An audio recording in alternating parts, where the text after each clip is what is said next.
Sit on down and pour yourself a glass. And tune into your favorite podcast, where things will be misquoted and opinions ain't sugar-coated. 'Cause DJ and Kelly are locked and probably loaded.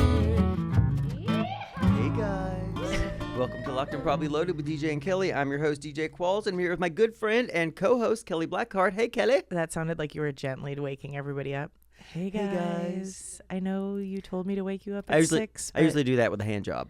Oh. Yeah. I'm nice like that. I'm polite. That is polite. So, hey guys, so we're back at it. I'm in town briefly, and we're all here together and happy to be together. Isaac's going to step out here in a second and go get some coffee, and he's going to leave us to our own devices. This never happened before, has it? No, I'm scared. It's going to be... Oh, you went to the bathroom before? I've never seen you What do that. happens if alarms go off? That That means everything's all good, right? Yeah, I think we just go into stasis and not care about it. So I was in a bar yesterday, and I met a pilot. And so I'm talking to this guy. It was his day off. And so he... and I told him that I became a nervous flyer during COVID. And you would expect the pilot to be like, oh my God, aviation technology is so far advanced, or things that you have no idea about. You're totally fine. He was like, okay. And I was like, He's like, that makes sense. We actually don't check anything. There's no regulations anymore. So it is very scary for me too. I was like, I became a nervous flyer. He's like, me too. Every time when I step on that tarmac, I do a little praise Jesus. No, but he did not go out of his way to allay my fears, which I thought was interesting. Hey, buddy, if it's you, I don't want to mention your name because I said I met you in a bar, even though it was your day off and you're allowed to be human. I think more scary for them is not that he was at a bar, but that he's afraid of flying Yeah, I know. too. And so he didn't go out of his way to allay my fears. And so then I was able to say, see, this is what I'm talking about with pilots. I was like, because you're so used to turbulence, it doesn't occur to you to normalize it over the intercom. Mm-hmm. All you have to do to make 150 people feel safe is do this. Hey guys, this is going to be rough. You're not going to like it, but you're totally fine. You know, this is a bumpy road. Just reminding people of that. I was like, but because you did, it was like, it would have been very easy to be like, oh my God, you're so safe. Yeah. I fly every day. But then he went on to say, well, both he's like my son is a pilot, and my youngest daughter is leaving her profession she's in pilot school now. So he was like, my own children do it. And I'm like, yeah, lead with that. Yeah. But also He's like, but I hate them.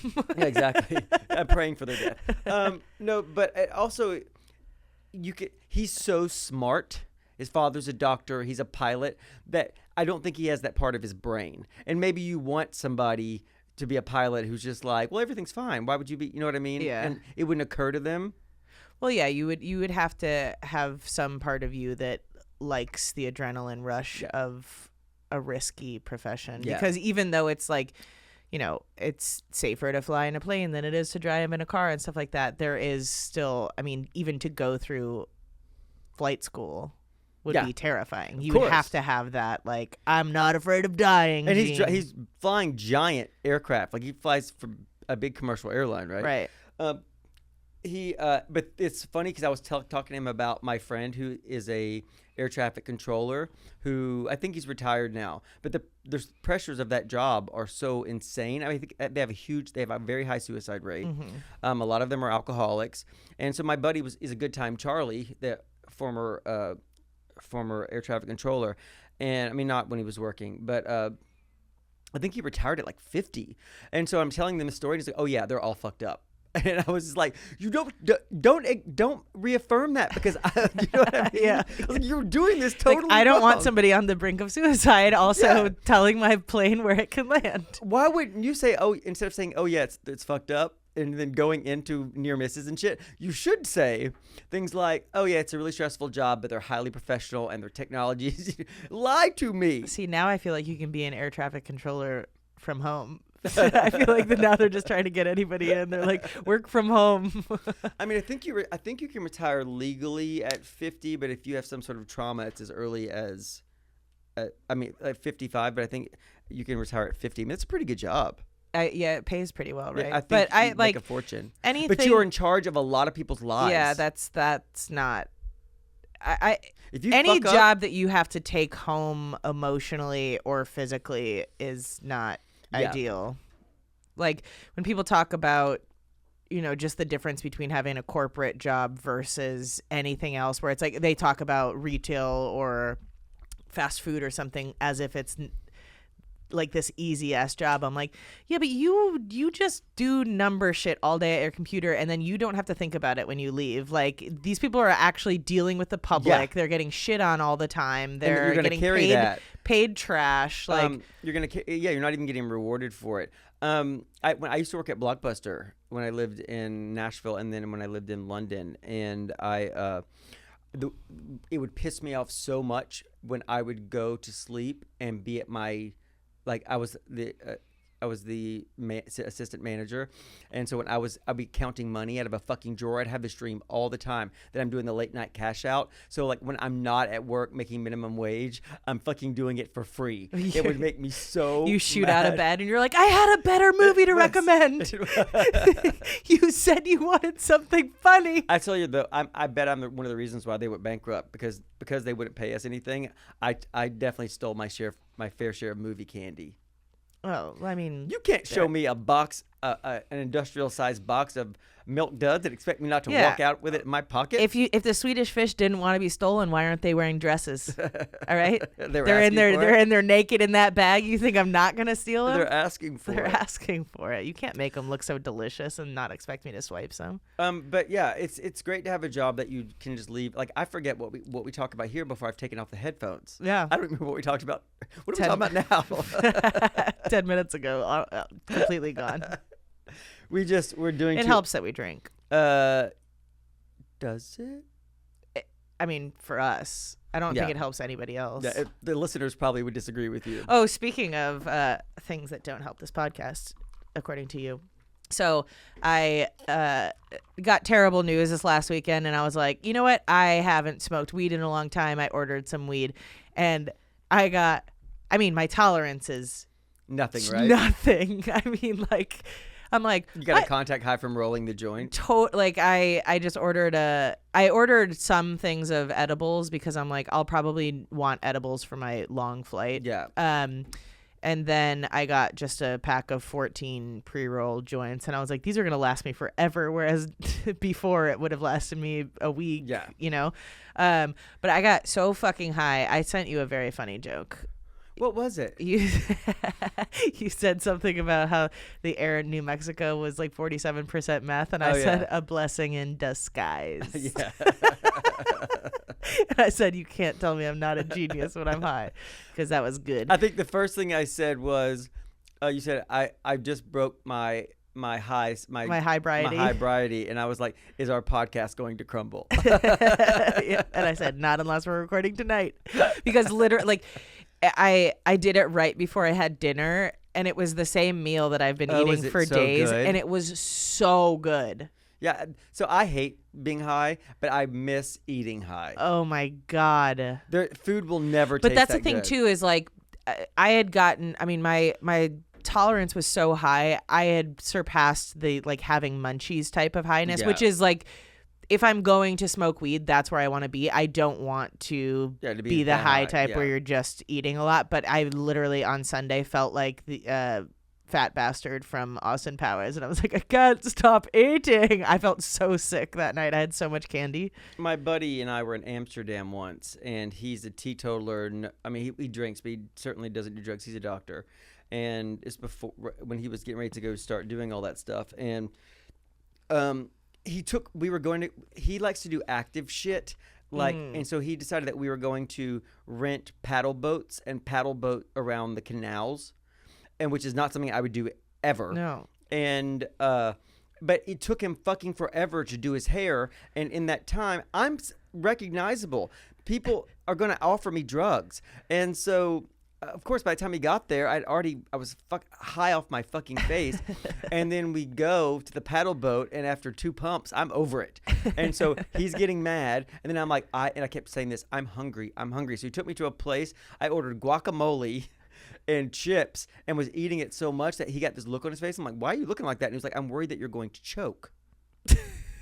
I'm like, it's so good. I really do miss eating high. But the problem is, I'm such a high eater that I got heartburn every fucking, like, that really bad indigestion, that like when I'm laying in bed. Yeah, I woke up in the middle of the night and I was like, I want to fucking vomit. Yeah. So, but now it's just like I feel like because everything is tough right now, every once in a while it'll be nice to have a little escape. I wasn't trying to quit weed by any means. It wasn't like an active decision I made. I just ran out and I was like, I don't feel like spending money right now. We'll see how long I can go without having a strong desire. You quit weed and your life turned around. No, people said it was gonna get better. It did not. In fact. So now I'm like, let's bring back some of the. I mean, you didn't wake up with a clean apartment and all your shit in order. But that's the thing. It's like I haven't had an avenue to dissociate in a really long time because, like, drinking, I'm usually drinking with people, you know, so I'm not dissociating. I'm like on, and you have the mask on or whatever, and it's really uncomfortable to dissociate when you're sober because that's just thinking. Yeah. And so it's nice to have something where you're like, oh, I'm not going to think about any of that shit right now. I'm just going to eat whatever this is covered in Wingstop Ranch. Oh, Wingstop Ranch is so good. I'm having flashbacks now because I remember I got a random text that just said Wingstop Ranch is so good or something like that. Yeah, and I said Hidden Valley should be arrested. Yeah. I mean, Wingstop is God tier, and everybody who hates ranch probably has had Hidden Valley, and Hidden Valley is trash. I like the dip. I've never actually had the salad dressing. No, the dip is okay. So I make the dip, you know, with the sour cream and the little ranch dip thing. I don't like ranch dressing on vegetables. It's too heavy for lettuce. I'm a champagne vinaigrette guy. I like that. But I certainly like it on fried things. Yeah, because I'm human. Yeah. No, Wingstop is the best. Okay. I think anything that we went to a Wingstop, and I don't think I tried the ranch. I don't eat anything from Wingstop. I just order ranch, and that's the ranch that I have in my fridge. Remember, I ordered cheese curds, and we ordered that. That was Buffalo Wild Wings. Oh right. So that's why the ranch didn't stand out to me, Yeah, because it's just normal ranch that can suck it. I'll bring you a cup of ranch to trivia just tomorrow. I'll drink it on air. Did you ever see that Melissa McCarthy sketch where she's? Yeah, you showed me that. We were at your house, and you're like, "Watch this." She is out of her mind. Yeah, she's so so if good. you guys Google Melissa McCarthy Saturday Night Live ranch, you're welcome. It is so fucking funny.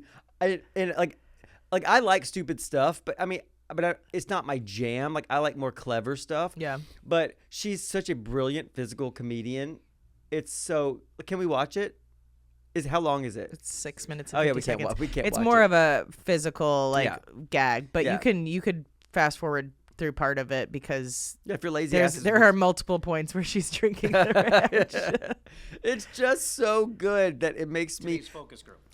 It's like when you can sing, but you hear a really good singer. Yeah. And you're like, oh, that's why I don't do that professionally. Yeah. It's like when I see her act, I'm like, what the fuck am I doing? Yeah.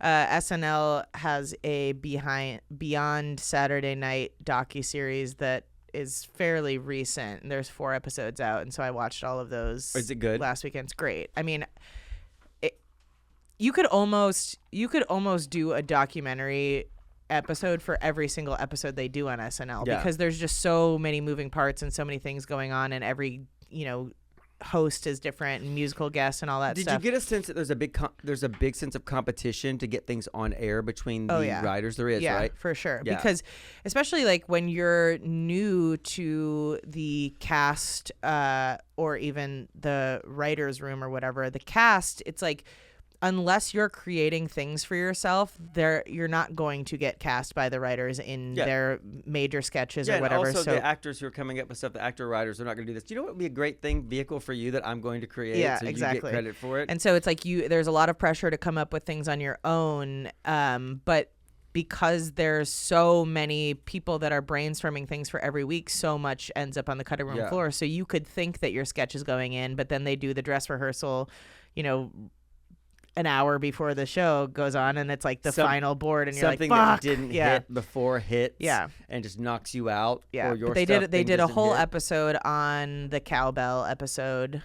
So the first episode was like basically interviewing the majority of the greats and showing them their audition tapes, which I'm like, oh, I could nice. watch that forever. Like just watching them cringe. Like most of them were like, how did I get hired Yeah. for Yeah, almost this? every Like, one of them was like, I have no idea how I got cast on the show. yeah. And then they did a cowbell episode. Did you watch all of them, Isaac?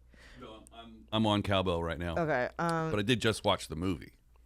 Oh yeah, I saw the movie too. It's great. But you're also seeing yourself at a time in your life when you were bright-eyed and hopeful, and you're probably watching it at a time where you've been crushed by the business with dead eyes. Totally. Well, I think that there was something that felt very inspirational about that first episode, because I think a lot of people look at people who are actors or musicians or whatever, and all they see is the really successful person, and you forget that there was somebody with hopes and dreams at one point just crossing their fingers that this would be the thing that, you know, the trajectory shifter of their career. I used to have hopes and dreams. Yeah. I know what happened. They've been crushed out of me. You can't tell, but I have hopes and dreams as well, and I keep them buried deep down inside. I did not know that. But yeah, it was one of those things where you're like, oh yeah, just a reminder that these, and especially in something like SNL, because I can't remember who said it, but it's like there wasn't really a specific moment that they felt like their career shifted, because in terms of being a comedian, there are so many different little breaks that lead to a big break, whether it's like becoming a paid regular at the Comedy Store or getting stage time at the Improv or whatever the fuck it is that leads you to somebody being in the audience and seeing you and asking you to come audition and all of that stuff. So it's one of those careers. I think entertainment kind of in general is like, once somebody becomes really popular, a lot of the audience looks at them as this overnight success. Right. And it's like, no. This person has been grinding away for years, just hoping that one little break that they got leads to something. Yeah, and sometimes it takes five more years to get anything out of it. You went to an open casting call in a high school gym in Atlanta, Georgia, and 9 months later you're on the Tonight Show. Yeah, and who does that? That's what happened to me. Yeah, you don't really fit the mold of how hard people work to get into this industry. Here's the thing, I had such a skewed vision of what the entertainment business was, because I did like 12 movies in 4 years when I first started, and so then when it slowed, I was like, this is hard. And people are like, yes, and we fucking hate you. Did you have to bribe yourself to stay positive and not be tired? No, I didn't drink or do anything then. Like, I was boring. Speaking of that, should we get, we're going to finish like probably an hour before we start our happy hour, aren't we? You want to go to a bar? Yeah, should we just go over there? Yeah, let's go to a bar. Okay. Let's go to Cafe Attitude. Okay. I just want to check in with that. Do you want to do the live from Cafe Attitude? Oh, that would be so much better. It seems chaotic. Kelly, tell us about, so you're going on a vacation for the first time in a very long time. Like, you went on a vacation, but it was like to a resort and you were babysitting, right? The last time you were on like an actual vacation. Yeah. But this is the first vacation for vacation's sake that you've taken in quite a while, right? It is. And where are you going? Everybody already knows. I'm going to Sweden and Norway. Yeah, but we could have, sometimes new people listen to the podcast. Stockholm and Oslo. I've already had 3 people reach out. I think there's a couple people in Stockholm. Really? That listen to this, and so I said, all right, let me know. Like, we'll hang out. That's so cool. We'll go get a drink or something like that. And then there's somebody who listens to Unsolicited who lives in Norway, and he's going to take us out and show us around and stuff like that. That's so cool. So you're going to Norway and to Sweden, not to Finland, right? Right. Yeah. For some reason I thought you were going to Finland. Well, Stan's going to Finland, but after I leave. Okay. Yeah. So In the wintertime. in the winter time. It's going to be great. Yeah. And AI gave you some suggestions of things to do, right?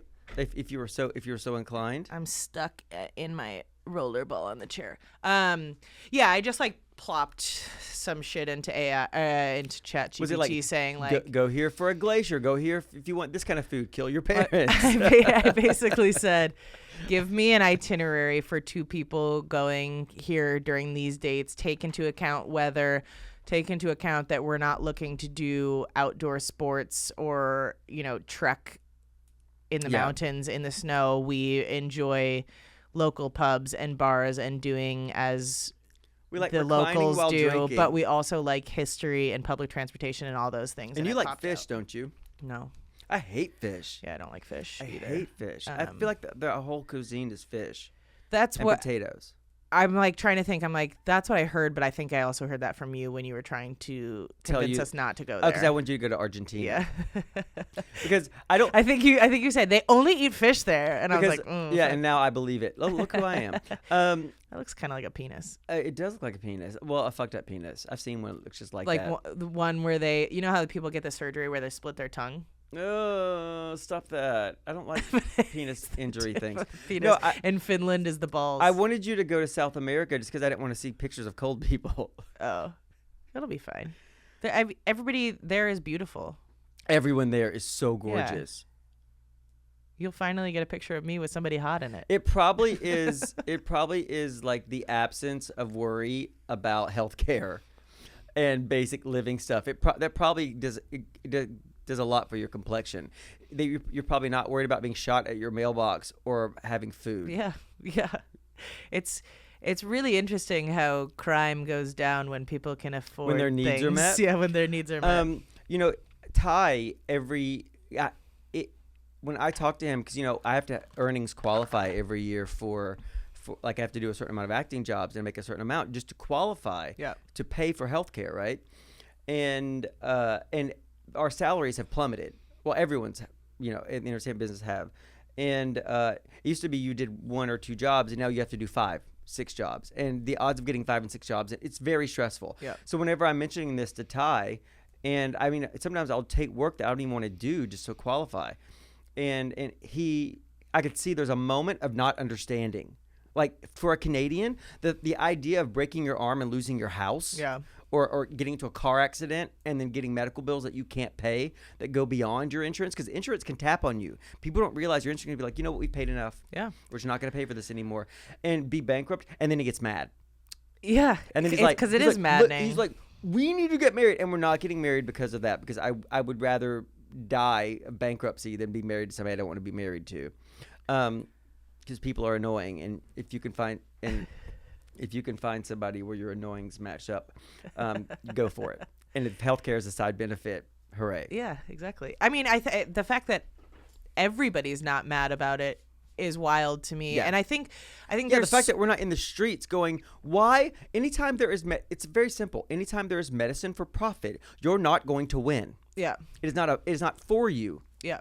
I think having insurance companies be for profit is crazy. It's so crazy. My doctor, when I became the age to get a colonoscopy, recommended Cologuard because the insurance companies tell him to. What's Cologuard? It's the thing that you poop into like a little bucket or like a little thing and send it in instead of getting a colonoscopy, and because it's cheaper. And I think it's like 90% or something like that effective. But what about the other 10%? Yeah, you're gonna die because. And my GP retired because, like, I loved him, Dr. Green. He retired because he wasn't helping anybody. He was like, my whole life is paperwork. Yeah. Because it's based on what the insurance will cover. They recommend tests based on what the insurance say they should. They're not doctors; they're actuaries. Well, this country has a problem that's like twofold, right? It's like we've moved so far away from community, right? Like it's now me, and as long as everything works out for me, whatever. When in reality, we should be trying to take care of all our vulnerable populations around us. But also, people for some reason can't imagine bad things happening to them, and they get caught with their pants down when something does, right? They go, oh, that's, the hurricanes, that's so bad for the East Coast. Thank God that's not happening to me. And then all of a sudden, like, fires in LA and all this stuff. And it's like, there are some people who are like, well, I'm fine. And then now they're like, shit, what about me? And people just cannot put themselves in the shoes of somebody else that gets into a fucking car accident or something, and now they're bankrupt because you know why? Because we're bills. conditioned to feel lucky when it doesn't happen to us. Well, oh my God, all your thoughts are when something has befallen tragedy, it's going to wreck their lives. You can hear it and be like, oh my God, that's awful. But then there's an immediate subconscious rush of relief that it's not fucking happening to you because you live in a fucking minefield. Yeah. Waiting, I mean, anytime something could happen to you, none of us are immune to anything. And what drives me really crazy, and I won't make this pronouncement. I'll let you do it, listeners. every time online when somebody's making fun of somebody for showing emotion or not having anything or telling them to pull themselves up by the bootstraps or calling them lazy, not knowing the click and see what it says in their bio and how often it says God first, Christian. Yeah, I know. It's somebody had asked like why I care so much about mass deportations and stuff like that, and I made a video about this, and I'm like, first of all, I care because when you take care of the community, it pays off in dividends. It takes care of you. But also, I fundamentally know that so much of what I have is not because I'm this special person that's so talented and look at my hard work that got me to where I was. It's because the majority of my life has been luck. I was lucky to be born to a family who supports me and who I am as a person. I was lucky to not be born in a country that was being ravaged by war or sickness or any of that stuff. I'm lucky that I haven't had to deal with racism and stereotypes like that my whole life. Like, so many of us need a little pat on the back that says you're not special, you're just lucky. And it's not to say that I don't have certain talents and the things that got me in a room where somebody else might not have that. But it's like privilege does not exclude the fact that you have talent. Exactly. It helps you show it easier. Yeah. It's just it's crazy to me because I know that luck is the only, like, it's the main factor in how I get to live my life now. And I also know that in a very simple alternate reality, I'm not the lucky one. Yeah, and it could happen tonight. Yeah. You never fucking know. And the thing is, just if the general population could just acknowledge that and then think one step beyond it. Even if you're the most selfish motherfucker in the world, wouldn't you want to provide something in case you need it? Yeah. I mean, and the other thing, somebody was just telling me they were driving through the California Central Valley, and the fields are empty, and it's citrus harvesting season. So your oranges are going to be $20 a pound here pretty soon. So all of this stuff has a side effect. All of these things have consequences, and we are really going to see some consequences. Our food costs are going to skyrocket. These governmental programs, not people look at them only as handouts. What they basically do, though, is they prevent violence. Yeah. Because when people don't have things, so when Spain joined the EU, what happens when you join a wealthy country and your economy isn't the same, the price of goods has to stabilize, because if something costs €5 in Germany, a very wealthy country, it can't cost €1 in Spain. So I used to go to Barcelona every Christmas, and then I went back one year and I noticed all over the sidewalk, mind your bag, like basically watch your stuff, right? Because people were being robbed. It's because after they joined the EU, the price of goods and services skyrocketed, and nobody could afford to live. Yeah. And so what happens if people can't en masse afford to live? They turn to crime. Yeah. I've said that a million times. Where it's like, breeds violence. I do not care about shoplifting in corporations, because there are so many people who are like, I would die for my children, I would do anything for my kids, blah blah blah. Okay, well, what about when you can't afford formula? What about when you can't afford diapers? And you think shoplifting is the worst thing that these people can do? Everything is theoretical until you're faced with it, and then you have to make a choice. And the fact that we are not able to extend our brains past our own experience or see how precarious our own experience is. We have oligarchs now in our government, and I said I wasn't going to talk about this. We have oligarchs in our government. You have more in common with a homeless person than you do with fucking Elon Musk. I know.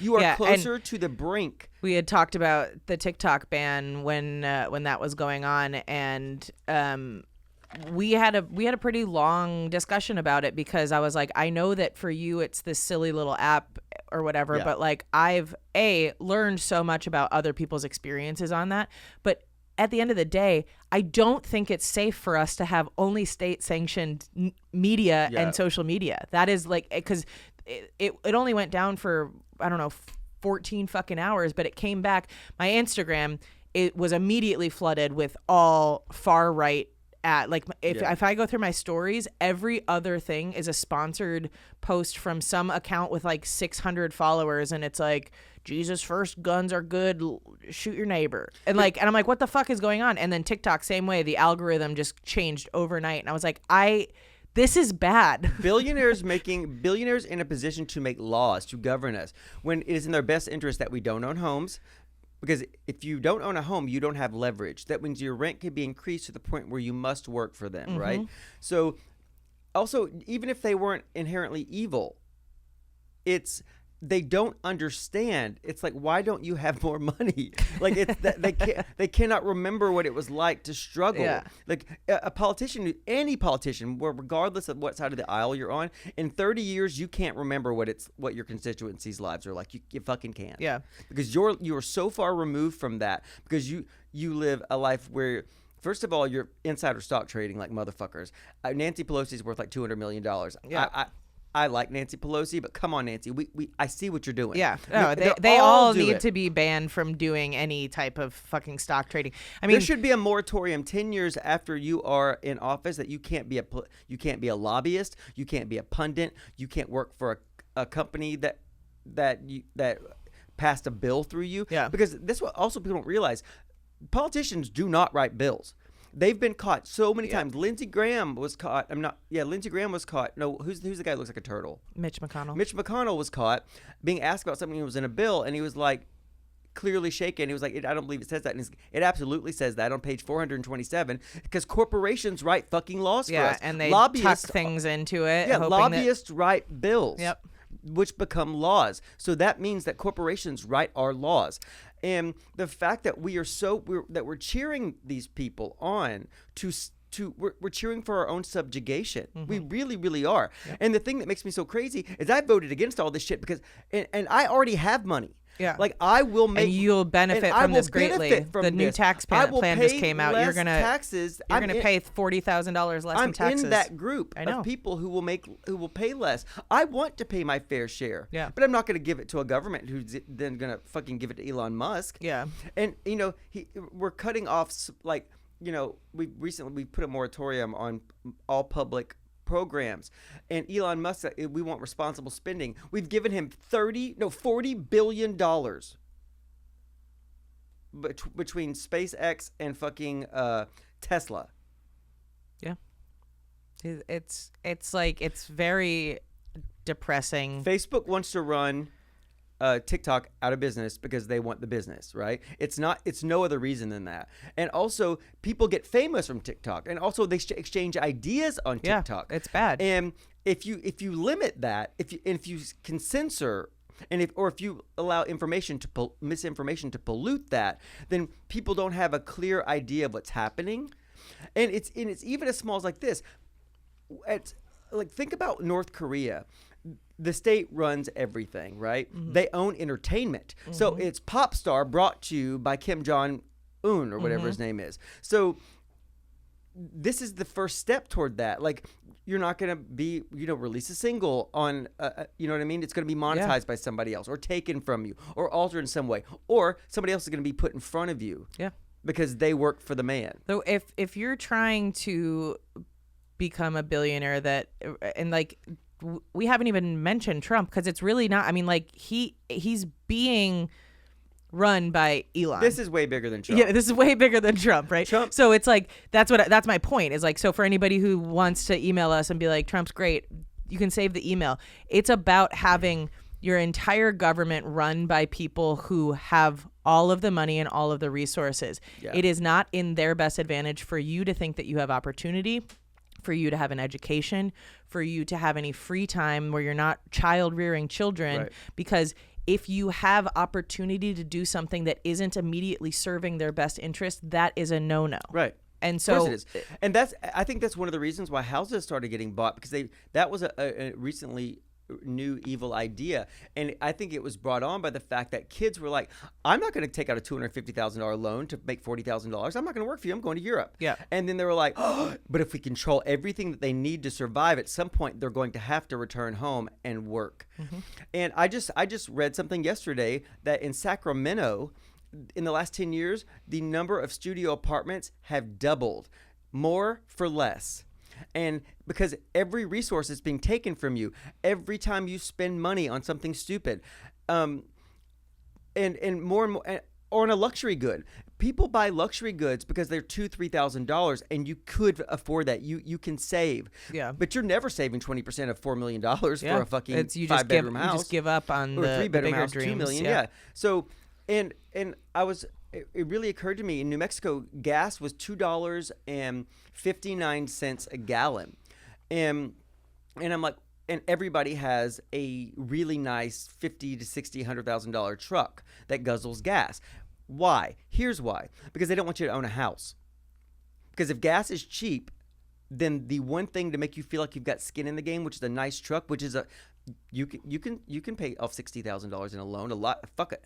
You'll never save. Yeah. But you couldn't save $60,000 for a down payment, but you can pay it off over time at a high interest rate. You can do that. So it and then they're basically thinking, and you could live in your truck too. It mollifies you Yeah. into being like, well, things aren't so bad for me. I've got this kick-ass truck. Yes, but at the expense of your home, because they don't want you to have leverage. Because a home, you can you can quit your job, you can borrow against the equity in it to float you while you make choices. If you live paycheck to paycheck, you have no choices. Yeah, when they first, when the idea of those Amazon cities was being floated, I saw a number of people being like, this is so cool. Amazon's going to provide housing for its employees. I was like, this is not cool. Your housing should not be It's what the railroad intrinsically did. linked to your employment. That It's is what bad. The railroad did it. The meat packing industry did it in Chicago. There's a whole books about it, how fucked up that was because you were controlled, right? Yep. And the thing is, anybody out there's listening is saying this,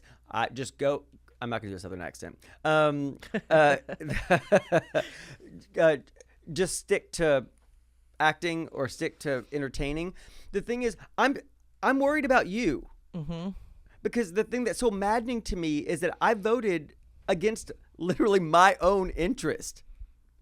Because if you have enough money, then you can insulate yourself from the bad things. I don't even have that much money, but I am on the low end of fine. Do you know what I mean? I'm fine. Yeah. And the thing I could be if the impulse for some people is to just shut your mouth and just like, well, I'm going to make my money's probably going to double in the next 4 years because Trump thinks the economy is the stock market. So I'm going to ride that out. But the thing is, if I think about it, it's actually not in my best interest because I do not want to get shot at my mailbox. I don't want you to get shot at your mailbox. I don't want your child to get shot at school. I worry about, every time Ty and I go to the grocery store, at least once, Ty has to have a look at me to stop because I'll be like this costs $9. This was like $5. I remember when this was $5, like less than a year ago. Yep. How the fuck are people feeding their families? It puts me into a rage. I get so mad because I'm scared. Yeah. I'm scared for you. Yeah. No. And by you, I mean you. Yeah. No. As you should You, be. Kelly It's Blackheart. it's genuinely a terrifying time. It's all of the forget all of the ideas that you had. It's like, oh, when I get to this certain age, I'm gonna feel stable for once and all of that stuff. It's just like it. For most of us, stability doesn't even feel possible in this lifetime. Yeah. And at this point, too, it's like everything that is being done right now is going to do significant damage for the next 40 plus years. But if instability lasts longer than 2 generations, it will no longer be expected. All of the things that we have come to expect, which is, and a lot of this right now is growing pains. And we're like, oh, wait, our government doesn't give a fuck about us. Oh, wait, corporations are controlling everything. This has already happened. Yeah. We're just now realizing it en masse. Yeah. But if this goes on for 2 generations where there's no memory of being able to work and afford a house, then it's no longer expected and Right. they've won. Yep. Yeah. And guys, I really, really, really, this is not preaching. This is really just... It's fear of what's happening, and it's not some sort of fear like that where literally every dystopian thing you see is coming true. Our living spaces are shrinking. They're becoming less affordable. Like our paychecks aren't going as far as they used to. People have to have 3 or 4 jobs, which means you don't have time to plan or free think or create or anything outside of than just putting your head down and working for the man. Well, and it's interesting that it's like that has been what people say about, liberals for so long. It's like this fear mongering, blah, blah, blah. Like this stuff is never going to happen as we see it happening in front of our eyes. But on the other side of the aisle, it's like the fear mongering of what if a trans man comes into your bath? And it's like, tell me where this stuff is happening. Like, Yeah. It doesn't We're making laws based on hypothetical things. We make that laws to protect people, not for fear that people will exploit them, because the majority of our laws can be exploited, and that's why we punish people for breaking the fucking law. But it's like, show me one kitty litter box in a school that children are using for real. Like, but we're basing all of our politics on these things that aren't even happening. Do you know that story came to me? That particular story came to me from somebody who I know, who said that his brother told him it was happening in his son's school. But I heard that story from like 6 different places. It's always, I know this guy. Yeah, I know this guy. No, he's like, no, it was my brother. And I'm like, it is bullshit. It doesn't happen. The fact that people fundamentally believe that we have post-birth abortions, that is that's just murder. Once the just baby murder. is born, there's like a fucking grace period where you can just kill the kid. That has never. There's not one case I'm of that. dying for my mom to give me a post-birth abortion. She's right been now. begging for it for 37 years. The first year was happy. Yeah, was quite content as a 1-year-old. Yeah, I think that's just what's so frustrating is like that's not what he meant, or that's not what he's saying. I shouldn't have to fucking solve a riddle to figure out what the president's saying, first of all. Yeah. So like, yeah, fuck off. That's like, so leadership is about giving clear communication and working for all of the people, not rescinding support for states that didn't vote for him or people that didn't support him. It's worrisome. And if you're not worried, then I'm really happy for you. And I hope that things don't get to a point where they're extremely worrisome for you. But if you're not worried, just remember this. At some point, I promise you, it will happen to you, because no one is immune for this, because there's no loyalty. He's loyal to people that he wants to be like until he's not. Yeah. It's like, exactly. That's the thing too, is I think it's just a matter of time before Elon and Trump are butting heads. AI did 25 predictions for 2025, and one of the predictions was at some point in mid-year, Elon Musk and Donald Trump were going to turn on each other. Oh yeah, I'd be surprised if it even lasts that long. Didn't they sell those chips to China, and now that's why China came out with an AI that's much better for only $5.5 million? I don't know. I was watching television. Isaac said yes. Nvidia stock tanked today. Oh yeah. Yeah. So there's a cheaper AI there's a out guy. Yeah. There's a guy on the internet who's doing I think ChatGPT with $40,000 to turn into $1 million, and so he's following all the steps, and it just told him to buy a bunch of that Nvidia stock or whatever it is, and I saw it crashed.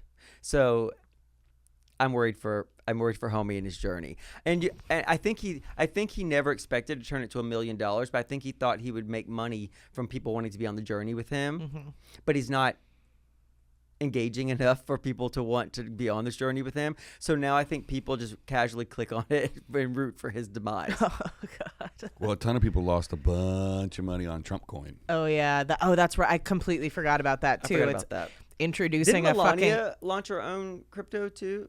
I haven't heard about hers, but Trump coin. I know I heard something about it, but I didn't know if it was a real thing or like DJ and I are doing this thing where we're trying to stay out of the news as much as possible, because it's like I can't do another 4 years of every single day the craziest news I've ever heard in my life. Yeah, it's called Melania.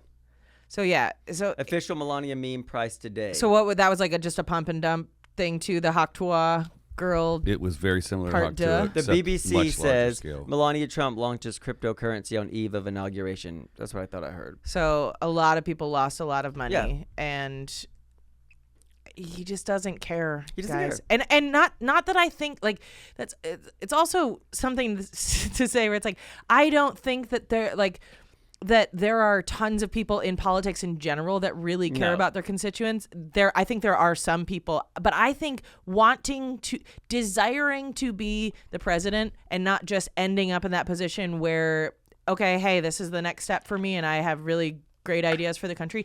Desiring to be the president or somebody in politics is a red flag. Yeah. Like, and On any side of the aisle. Yeah. People who become career politicians lose themselves. And it's 100% why we need term limits now. because politics should be about you go and do your job for 4 to 8 years max. The Supreme and Court then should you have term limits. re-enter normal fucking life so that all the laws and rules that you put into place will now affect you. But that's not how it works anymore. So people get into politics and then they benefit You from are being a above the servant. law You're for the rest of their life. You're a servant, but you become a profiteer. Yeah. You become an elitist profiteer. And the Supreme Court needs fucking term limits. Yeah. You shouldn't Oh, be able God, to sit on I a know. as a judge 1,000%. forever. Also, as you age, different things become important Yep. to you. And also, the reason why art and creativity, when they're at their most buoyant, it's when fresh blood comes in. Mm-hmm. New ideas. We are a species that has benefited. All of our benefits are from new ideas. Wash your hands before you put them inside somebody when you've cut them open. Don't poke a hole in somebody's head when they have a headache. And that's the thing too, is These like are people all- thought that was crazy these to are wash all- your hands before surgery back in the all day. new ideas and the 80-year-old doctors weren't coming up with the shit because they've been poking holes in people's heads for years to relieve headaches. They're like, no, it's normal that it was they die some a week after It was some surgery. young person going, you know what we should try? Yeah. Not poking holes in people's heads.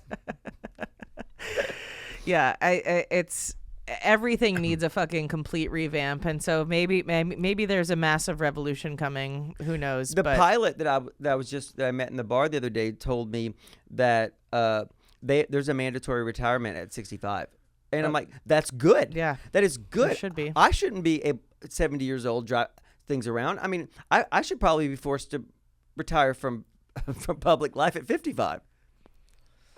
I'm a danger to myself and others. They should stop me from doing this. we better get some shit done. Hey, it's not that close. It's not that close, but It's not that close. And I look so young. we certainly did not plan on talking about politics today, but I think it's We'll be back to insidious. talking about dicks next week. It's insidious. We obviously can't avoid it. And here's the thing: we can't ignore things. We can't ignore life. Yeah. And life is happening. And the thing is, the only pronouncements in this are based on worry for the general good. And just in general, yeah, billionaires shouldn't be in charge of everything. Billionaires used to build libraries and put their names on them. That's what they should do. Like, I just can't imagine being so overtly wealthy and not wanting to do something really good with my money. And I'll end it with this. Do you know what? I bought a car this year. And I didn't buy an expensive car. I think that car shouldn't cost more than $40,000, and I think that's even pushing it. I bought a car that cost $32,880 plus tax. And because I am in an income bracket, it allows me to write the depreciation of that car off until it is free. So the government is giving me a free car, and Doesn't that make you mad? and it makes me mad. I know. But I would be a fool not to do it because that also is what you do. I mean, I obey the laws. Yeah, you shouldn't be penalized for the loopholes. Yeah. But it should make It everybody sucks. else mad because Exactly.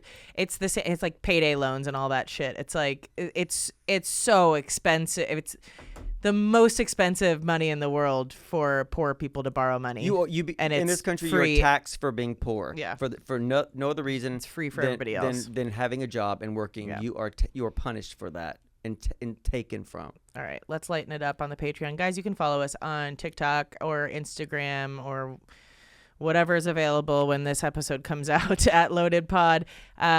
Email us, probably loadedpod@gmail.com. Or if you want to call us and leave us a voicemail and ask us for some unqualified advice, you can call 323-272-3908. I forgot. 3908. Wow, he remembered it. Yeah. And then come join us on Patreon. We do live happy hours every month, and it's a good time. We could actually force people to join the Patreon by talking about this kind of shit on the podcast and then just doing all the fun stuff on Patreon. So, hey, Patreon dicks, let's talk about them. Patreon.com/loadedpod. We'll see you guys next week. Bye. Bye, guys. And we'll be on Zoom. Bye. Sit on down and pour yourself a glass. And tune into your favorite podcast.